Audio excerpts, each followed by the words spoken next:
Module 2 of this free fix and flip course. We are in acquisitions and offers in real estate investing. And today I'll be going over what information you need to gather, how to present your max offer, how to calculate your max offer, and what type of offers you can offer to the seller. I know it's a mouthful, but let's jump right into it. So I'm going to give you guys all value, and there's no fluff in here. It's all just straight everything that I've learned in the last since 2017, and a lot of money has been spent to acquire this knowledge. So I hope you guys find this valuable, and make sure you guys do me a favor and take notes. Take notes and make sure you guys save this video in case you need to rewatch it in the future, because you will probably need to rewatch it because there's a lot of information in this video. Now, I know this is for fix and flippers, but this also can be applied to wholesalers and buy and holders or landlords. Okay. So my name is Philip Ty. I am based out of Richmond, Virginia. I have remodeled and resold over 50 homes. I've bought and sold hundreds of homes from sellers. And I'm a former Marine and also a former software engineer. I'm a black belt in jiu-jitsu based out of Richmond. And if you happen to find yourself in Richmond, if you want to roll, feel free to reach out to me. All right, these are my keys to success. Rapport is one of those things that you have to build on in order for you to be able to consummate a deal or do a deal. You got to have to be likable, trustable, and to be able to do a deal. So know, like, and trust is what I'm saying. And to do that, you have to be memorable and relatable. And if you're on the phone with the seller, you want to match their tonality and energy. If you're in person, you want to match their body language. If you're talking to them, right? If they have their arms open, have your arms open. If they have their arms crossed, have them crossed, or the position they're sitting in, kind of mirror them. Okay. And a really good book about this is Never Split the Difference by Chris Voss. And with the rapport building, you're probably going to ask yourself, how do I build rapport, Phil? Well, in order for you to build rapport, you want to ask questions. If you're asking questions about the property, maybe you can find a relatable point. Or if the seller talks about the sports or the weather, kind of dive more into that topic and see how relatable you can be. So, for example, if the seller is like, hey, I'm having a difficult time with my tenants, and if you happen to have a rental or know of somebody that had rentals that explained stories about their hardships about it, you can bring it to the conversation and have that as a touchstone, a point of reference for you guys to talk about. And more can be said about this. And there's so many other people that are very good at building rapport, better than me. There's Pace Morby, Jared Norton, and Jamil Damji, and other folks of that real estate investment space. So I recommend you guys take a look at them. Next here is follow up. I can't tell you how important follow up is in this business. It's like everything. A no today is not a no tomorrow, and people go through different cycles in life. So you never know when you're going to catch them at a good time where they actually have to sell the property.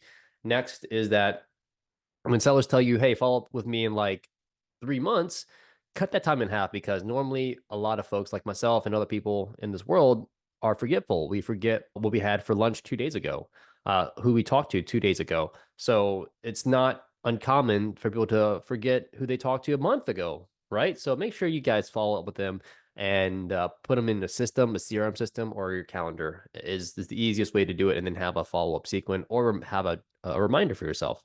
Okay. Storytelling is super huge.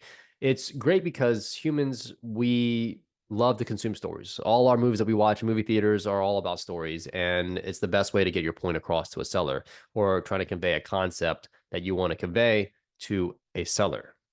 If you're trying to explain a high level concept, tell it with a story. And if you're not good at telling stories, practice them with your significant other or with your family members or whoever your friends are, right? Just practice and practice and telling stories. I'm currently working on this, and this is my way of telling stories. Next is providing value. Provide value to the seller, because the sellers don't know how much you care until you actually care, until you actually can solve their problem, whatever that might be. Normally, I like to try to find the underlining like silver lining per se, and then that way, if I'm able to solve their main issue, then 9 times out of 10, I'm gonna be normally buying that property from them because I've already built the rapport, I built the trust factor, I built the likability factor, and now they're gonna do business with me. All right. On the phone, this is probably gonna be your hardest challenge is getting over yourself. And this was the problem for me because I'm an introvert by nature, and I would have like anxiety attacks. I'll have panic attacks when trying to pick up the phone and call the sellers. And I got used to it over time. It's just to build that muscle, and they're just regular people. And I mean, surprise here, you're gonna get cussed out if you're gonna be doing this business. You're gonna get cussed out, and that's totally fine. Just know that these guys are regular folks that get bombarded with people like you trying to buy their home. And never put yourself, like your mind, your way of thinking into another seller, because that doesn't make logical sense and becomes inefficient for you when you're trying to do business.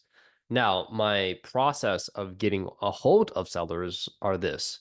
I triple dial them, meaning I call, if they don't pick up, I call again right away, and then I call again if they don't pick up, and I leave a voice message at the end of the third ring, and then I leave a text message. I send a text message to them, and then I send an email out to them. Now, I know triple A dialing might sound scary because you don't want to disturb or bother them, but however you end up going through them, you're trying to provide a service to them. You're trying to help them with their problem. So just think of it that way, that you are literally trying to help them, which you are trying to help them and get their house sold. Now, over the phone, there's like so many nuances over it. So before you set an appointment, like the phone call is to kind of do a in-person appointment. If you're doing more of your backyard, which I suggest you start with your backyard, meaning your city where you live at, not virtually. You can go virtually. You just gotta do a little bit more steps involved with it. So in person, when you're trying to call a person locally, you call them and you get the 4 pillars, which we'll go over here in a second. And then afterwards, you want to get a commitment from them, a price commitment, a price range commitment if you can. So for example, I would talk to the seller like, hey, seller, if we can agree to a price range between X and Y, which are your prices, based on the condition, would you be able to make a decision at the end of our meeting when you're personally there? If they say yes over the phone, then you're like, okay, cool. When is a good time to set an appointment up to see the property? And then you go to the appointments and you go do your thing. Now, if you're virtually wholesaling, it's a whole different story. You're going to have to build rapport because you're obviously virtual, and you're going to have to, be able to get them to where they're at as far as prices, and then you're going to have other vendors come with the property, take a look at it, take photos, etc. Now, top of the photos, if you can get photos beforehand, great. Otherwise, just continue to talk to them, build rapport. So that's on the phone, and the phone is obviously the hardest part and the scariest part, but I know you guys will get over that once you build the muscle in your mind to do so. And people are not scary, by the way. All right, the 4 pillars of acquisitions. The first one is condition. All right, and quick story here. This is the second property that I bought, and it was on Craigslist, by the way. And the seller said, hey, the house needs carpet and paint. And then we set an appointment, and I was a newbie at this point, and I didn't set these commitments with the sellers quite just yet. And when I walked the property, my face was like this. I was like, dude, what the F is this? And as you can see in the photos, it needed everything. It needed everything. But I want to give you guys what you guys need when it comes to condition questions. So as you can see here, there's a lot of questions that you can see. Make sure you guys take a screenshot, write them down, pause this video, whatever you guys need to do to write this down, because this is part of your 4 pillars and your questionnaire when you talk to the sellers. Now, you don't have to bombard the seller with all these questions. You can break it up in the conversation if the conversation kind of deviates that way, and that's totally fine. Just make sure you go back on track if you go down like a rapport building aspect, but just bring it back on top, right? So you have the basic information. You have to have how old the roof is, the windows, is it double pane, single pane, and you guys get the gist of these questions, right?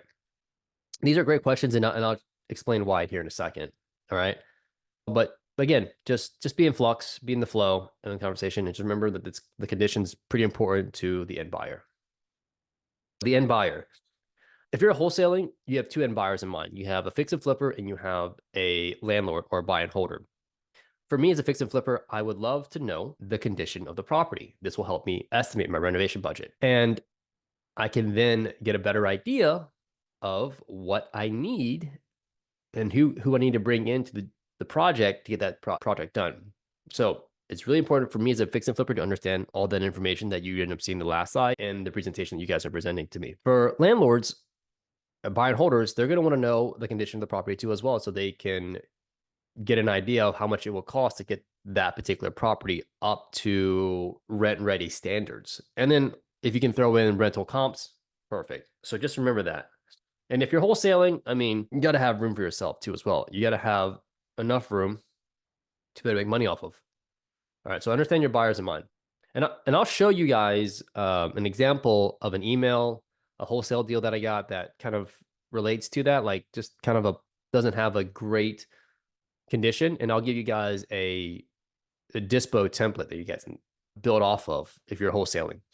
So next is timeline. Timeline is also the next big thing in this 4 pillars of acquisitions. And timeline, there's a couple things about timeline.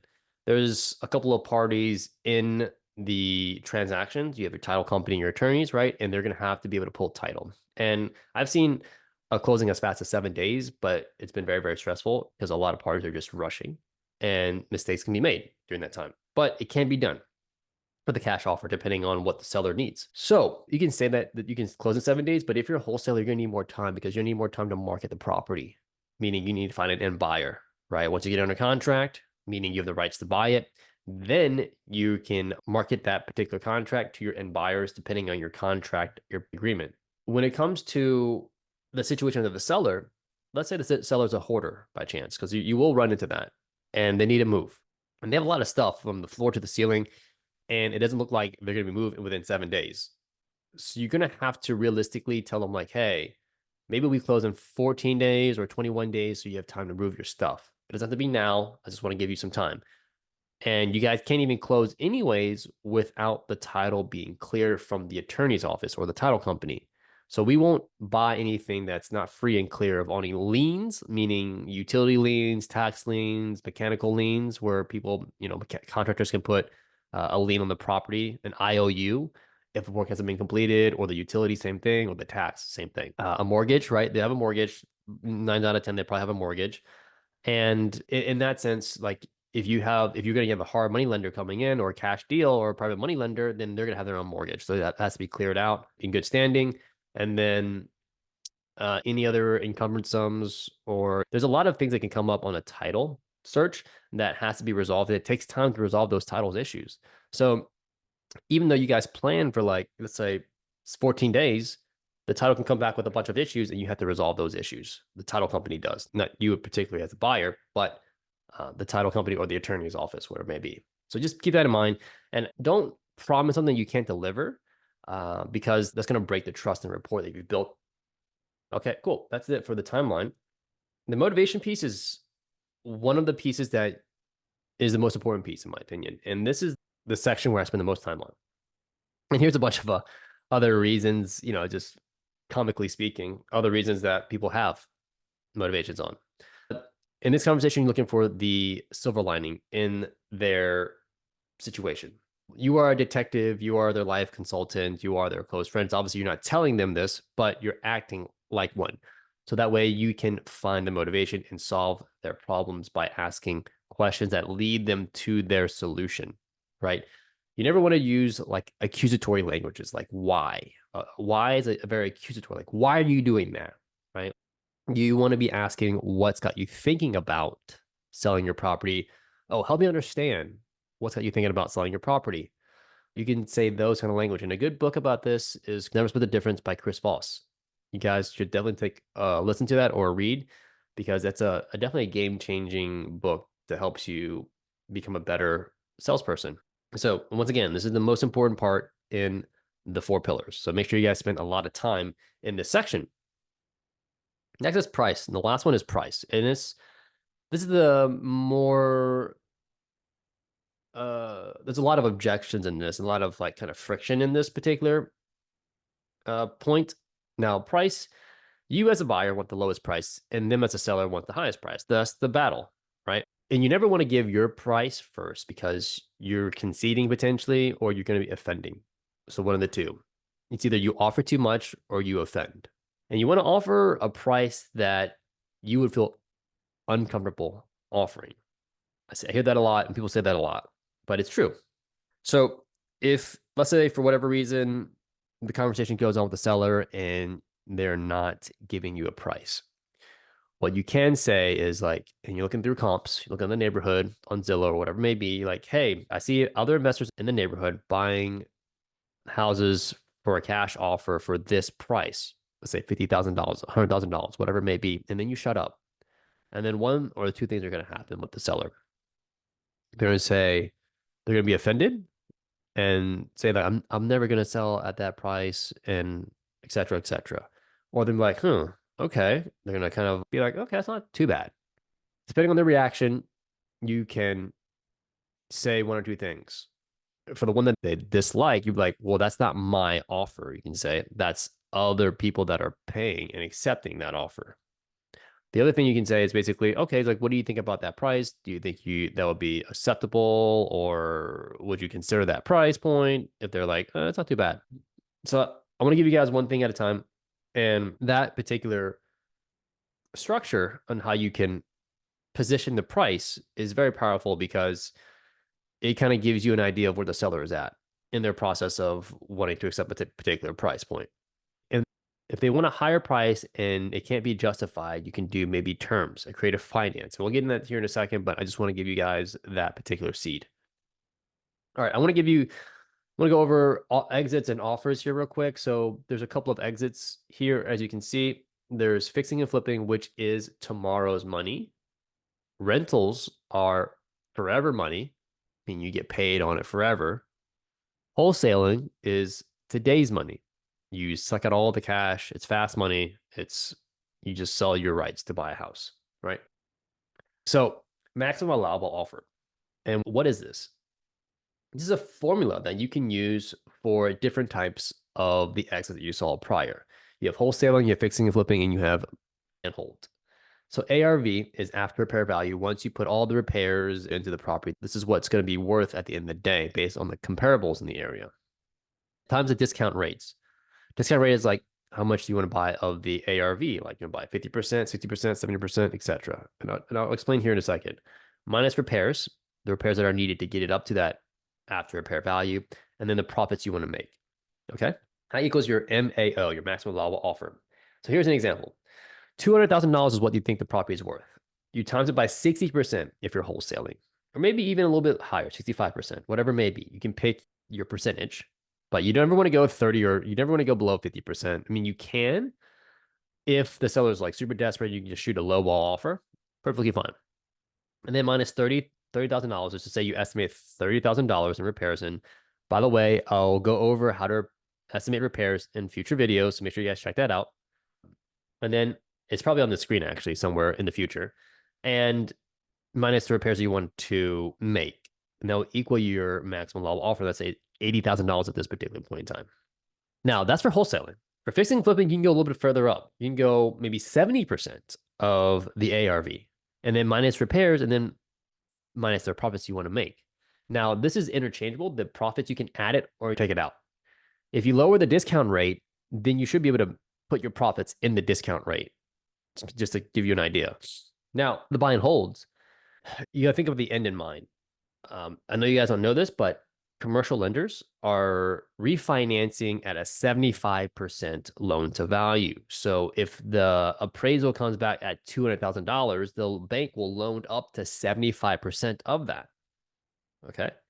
So what you can do is do $200,000 times by 75% and then minus repairs to get it rent ready. And then the profits, take anything, this could be zero. Or if you want to take like $5,000 out of it, you can just do minus 5,000.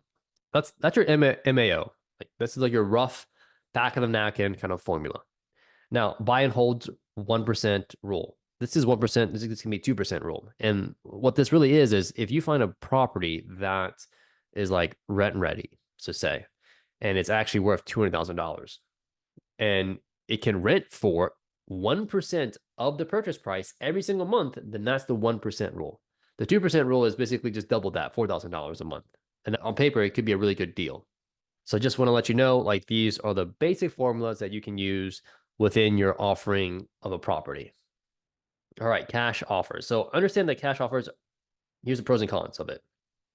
Okay. So the pros is you can close quickly with cash, obviously. There's no financial contingencies, no banks involved, and you're going to be able to offer a lower purchase price because you're providing speed and convenience.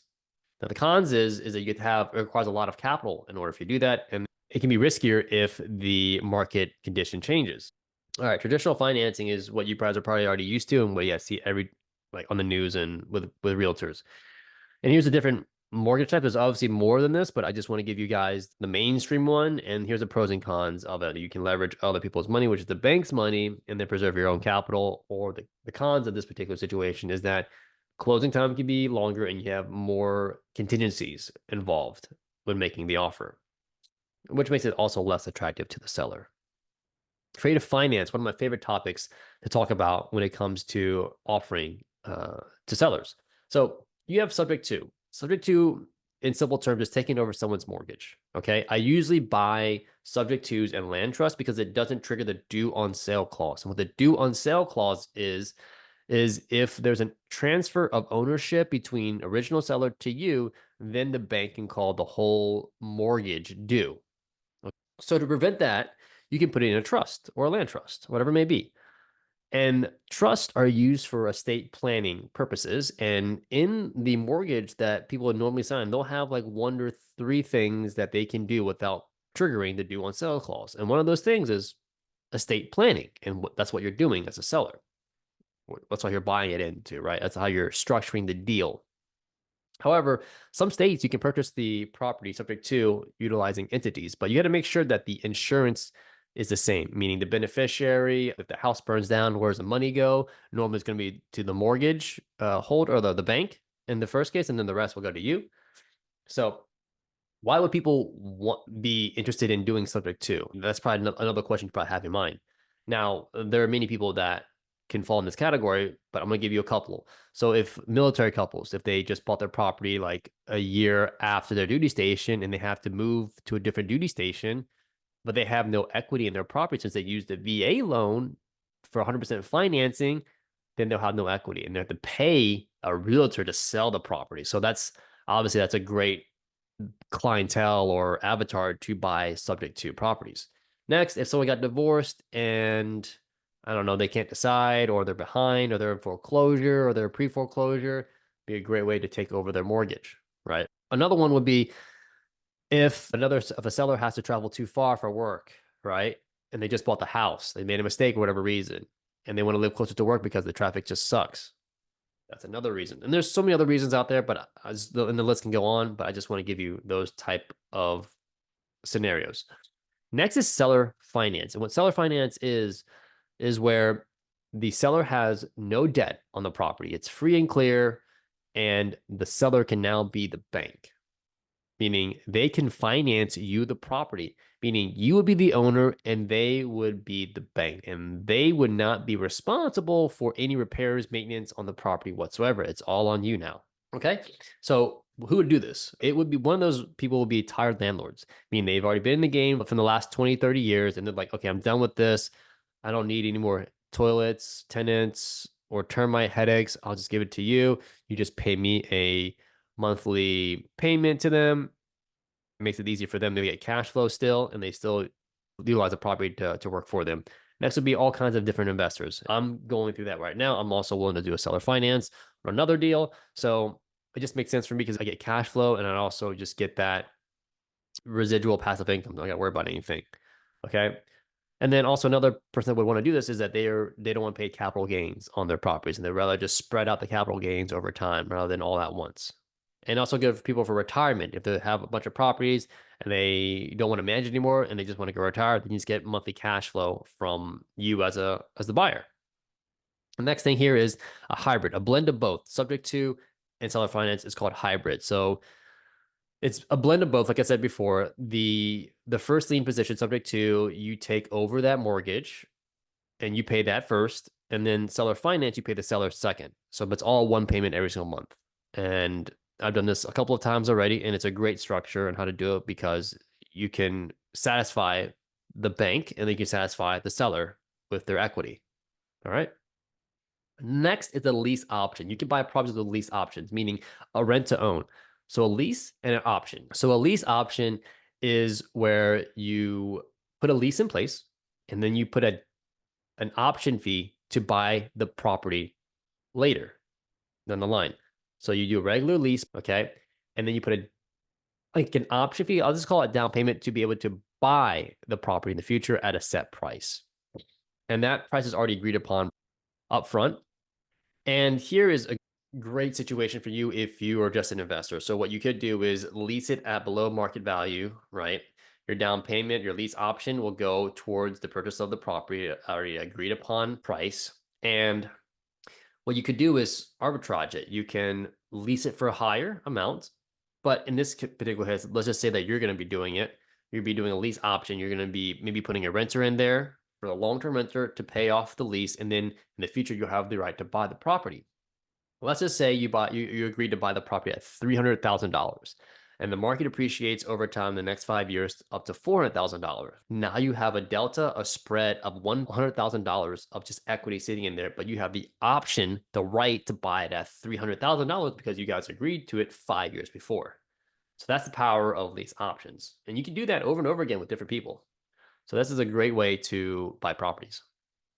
Next is wraparound mortgages. I'll show you guys the whole picture here. So let's say Steve, to give you guys an analogy here. So let's just say you got a toaster 1 year, right, from Christmas. And then the following Christmas, you got another toaster from a different family. And what you can do is take that toaster, rewrap it, and then give it to somebody else as a present. And to explain that analogy into this particular real estate model, that let's say Steve, obviously he has the house. He's the owner of the house right now in this particular case. He has a mortgage payment to, let's say, Chase Bank at $100,000 at 5% interest every single year. And he pays $590 a month. Let's just call it. And then Brenda wants to buy Steve's house, right? So Steve's like, hey, Brenda, I'll sell you the house for $120,000 at 8% interest. As you can see, there's a $10,000 difference between his existing mortgage and Brenda's mortgage to Steve, and 3% difference in the interest rates right here, right? Now, Brenda's paying Steve $880 a month. Brenda gets the house, and then Steve pockets the $290, the difference between the $590 and the $880. So that's a wraparound mortgage. Now, Brenda, this depiction doesn't show that Brenda might have put a down payment towards the house. She might have put a down payment of $30,000 to Steve, because you see the difference right here, 150 and the 120. So Steve could also pocket additionally $30,000 in his pocket for structuring the deal and getting a monthly cash flow of $290. So that's a wraparound mortgage. And you can offer this type of structure to a seller that you're looking to buy a house from. And then your exit as an investor could be an Airbnb, midterm rental, or whatever it may be, or you can fix and flip the property because you know it's worth probably more than that. So let me pause here real quick. All right, I want to give you guys an example of the kind of wholesale deals that come across my desk and show you guys how important it is to gather all the information that I described in this video. So if you're a wholesaler and you're looking to wholesale your property that you have under contract to a fix and flipper or to a buy and holder landlord, and you send this to me, for me, okay, I see price, I see ARV, all that stuff, and I see photos, but I don't see the condition of the property, right? And for me, I'm like, I don't have enough information to make an informed decision because I really don't know. I really don't know. And so when I go through this listing here, I see that, okay, cool. I get the basic information. It's a nice rancher, but it doesn't tell me anything about the condition of the property. And so for me, now I'm reaching out to the wholesaler, asking all those questions that you guys saw in the condition slide. And in my mind, that's an inefficiency of process because not only is the wholesaler wasting his time telling me or she telling me what the condition of the property is, and I'm also asking those questions. And it could cut down a lot on the communication aspect of it. And the pictures are great, by the way. These are great pictures that he's taken or she's taken, whoever this person is. And I can see generally the condition of it, and I know what I'm going to need to do, but the mechanicals, things like the HVAC unit, the age of the roof. He's got mold in here, as you can see. I'm gonna need to know about any updates to the bathroom, the electrical panel. Is it a breaker box or is it a fuser box? Is there 200 amps or is there 100 amps? And then basically, what kind of windows does it have? I can tell by the photos, but it'd be so much better if I don't have to click through all these different things to get to the answer that I'm looking for. So I get these emails all the time, and sometimes I don't have time to look through and research all these different things. And he's done a good job, more or less, but the process could be better. And these are comps um, that he's ended up pulling, which is great.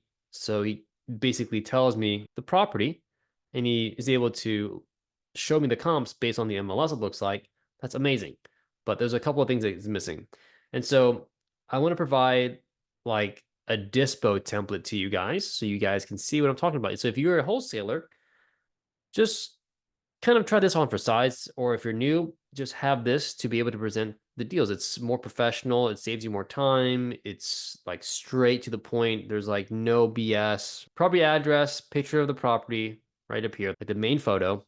You have the property specs, the basic specs, the bed, bath, square foot, year built, test value, land assessed value. You can add more stuff to it, but this is my kind of my general idea. And then condition of the property. Like I said, end buyer in mind. How old's the roof? What kind of siding? Double pane, single pane windows. You guys saw the questionnaire earlier. The asking price, the buy it now price, right? If I wanted to lock it up today, what do I got to pay in order for me to get the deal right now? It should be a first come, first serve, right? For estimated repairs, you can always estimate the repairs that you think, but if you have no experience in this, which you guys will have in the future modules, make sure you guys, stay tuned for that. You can put what you think the estimations of repairs is here, but then you can also say do due diligence on that. Pictures and video link right here, ARV comps or CMA, competitive market analysis. If you have rental rates, you can put it here if you're targeting more for landlords and buy and holds. A closing date, earnest money deposit, that's what EMD stands for. A non-refundable deposit, normally that's what the case is with wholesalers. And then the closing attorney or title company that you guys are closing with. And then these are the links that I like to put in. And if you're doing creative financing, I have a couple of things you guys want to take consideration. What type of loan is it? You can do the mortgage holder if you want, mortgage amount, or PITI, which is principal, interest, tax, and insurance payment altogether, the monthly payment, and then arrears. If they're in pre-foreclosure, how much are they behind? What's the amount, right? And then and how much are you looking to walk away with? You as the wholesaler and then them as the seller as well. This could also be called the entry fee. And then are they in pre-foreclosure or foreclosure, right? How many days are behind? So that's just a really good summary of information that any investor, experienced investor would look at like, okay, this might be a good deal, right? Based on the numbers, based on the condition of the property, based on the timeline, etc. So I want you to show you guys that. All right, guys, last thing here. Make sure you guys subscribe to the YouTube channel to make sure you continue your education, and I'll be pushing out another video on this topic. There's going to be about a 7 to 8 series topic. So make sure you hit that notification bell so you get notified for the next class. And make sure you guys leave a comment below because I love to read all comments. And if you have any suggestions, feel free to put them in the comments because, like I said, I read them all and I respond to you guys. And lastly, if you found this video educational, make sure you guys share the content to somebody that might need it or is looking to start their real estate investing journey. And with all that being said, thank you guys so much for watching and staying tuned. I'll see you guys in the next one. Peace.